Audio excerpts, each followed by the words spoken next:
Digital dirt is stuff about you, hobbies, photos, rants, and raves that's available on the web through personal websites, profiles on popular social networking sites, and even comments on blogs. What you might not realize is that employers are reading what's out there, and in many cases, it can derail your job prospects even before you're called for an interview. This all started with Google. The popular search engine enabled all of us to become private eyes, to look up anyone and anything on the internet with a simple click of the mouse.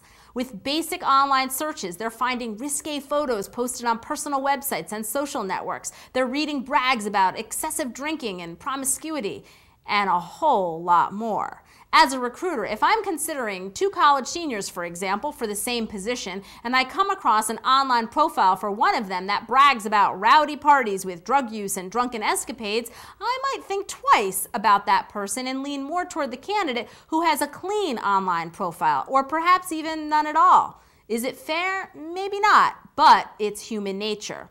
Obviously, the safest, smartest option is to clean up online profiles, but many young people resist it. I've often heard, no employer owns me 24/7. I'm entitled to have a social life, and just because I like to party doesn't mean I'm a lousy worker. I understand what they're saying, but for those who refuse to budge on the racy photos or salacious contents of their profiles, my best advice is to prepare to address the contents if asked. An interviewer might say, "So I saw your MySpace profile and you certainly like to have fun, don't you?" Instead of saying, "Hey, that's none of your business," you'll want to take a less defensive approach. "Yes, I enjoy being with my friends. I'm also a great student and I've worked very hard to maintain a strong GPA. I believe that it's okay to relax and have fun too, and in fact, that's never affected my performance on the job, nor will it." But again, keep in mind that you might not have the chance to defend yourself because someone might nix you from the running without even asking you to explain that online profile. Many social networking sites allow users to post comments about fellow members. This means that friends and strangers can comment on you, your photos, or other content. To avoid having such comments from working against you, especially if they're off color, activate the feature that blocks such comments. You can also manually delete anything that you find objectionable. Google yourself to see what comes up. Dogpile.com combines Yahoo and Google searches into one. One senior executive at a top company shared with me recently how such comments spiraled out of control for one new employee.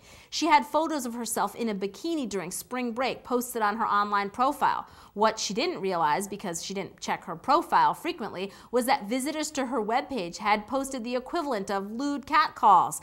That proved to be embarrassing for her among her new coworkers. But she could have prevented it by implementing comment blocks or by deleting such comments from her profile altogether. All of us, regardless of age or position, are subject to online searches by current and prospective employers and colleagues. Many companies rule out candidates and have even rescinded offers because of what they found online, such as misstated academic qualifications, radical political views, objectionable jokes posted on personal web pages, and negative comments about former employers on blogs. So ask yourself, at some point, if I have the freedom to say anything about myself on the web, is it worth risking my chances of finding a great job? The choice is up to you, but in the end, it's probably a good idea to clean up some of that digital dirt.